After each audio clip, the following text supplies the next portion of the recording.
Welcome to handmade dreams by Samiya. অনেক দিন পর আমি যখন সেলাই মেশিনের কাজ করতে যাই তখন দেখি যে আমার সব কিছু এলোমেলো থাকলে নিজের কাছেও ভালো লাগে না। আর এই সুতোগুলো রাখার জন্য আমার কাছে কোনো কিছুই ছিল না, তাই আমি একটা বাক্স নিয়ে নিই যেটার মধ্যে অনেক বেশি ময়লা ছিল। এখন এটা আমি ক্লিন করে এটা চারপাশ কেটে ফেলবো, কারণ কেটে ফেলার পরেই সুন্দরভাবে সবগুলো সুতা এটার মধ্যে রাখা যাবে।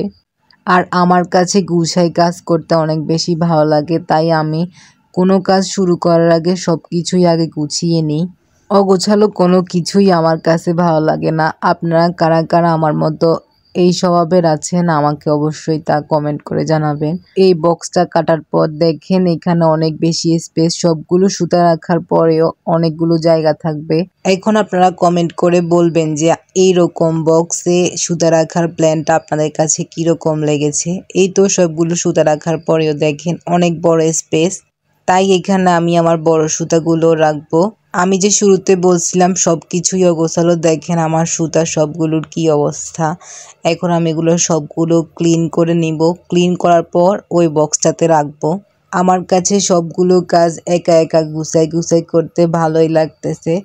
আমার মতো আপনারা কারা কারা রাতে সব কাজ করতে আসেন আমাকে সেটা কমেন্ট করে জানাবেন। আমি আমার পেজ হ্যান্ডমেড ড্রিমস বাই সামিয়াতে যে অফারটা রেখেছি, আপনারা কারা কারা সেই অফারটা নিতে এক্সাইটেড আমাকে অবশ্যই কমেন্ট করে জানাবেন। এই তো আমি সবগুলো কাজ করতেছি। এখানে আমি কিছু চেইন রাখবো। এই চেইনগুলোও আমি তখন অগোছালো করে রেখেছিলাম, এখন আমি এগুলো গুছাই নিব।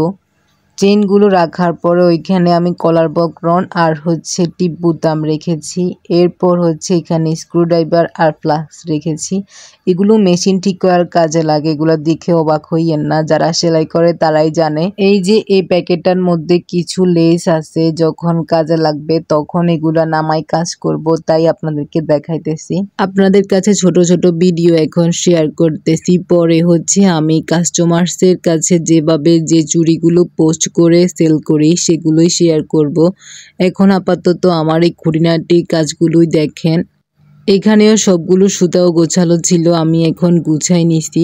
এখন সবগুলো গোছাই আপনাদেরকে একদম টোটালি দেখাই দিই কেমন হয়েছে আমার গোছানো। আর এই গুছানোটা আপনাদের কাছে কেমন লাগছে অবশ্যই আমাকে কমেন্ট করবেন। আমার কাছে তো অনেক বেশি ভালো লাগছে। Thanks for watching this video. আসসালামু আলাইকুম।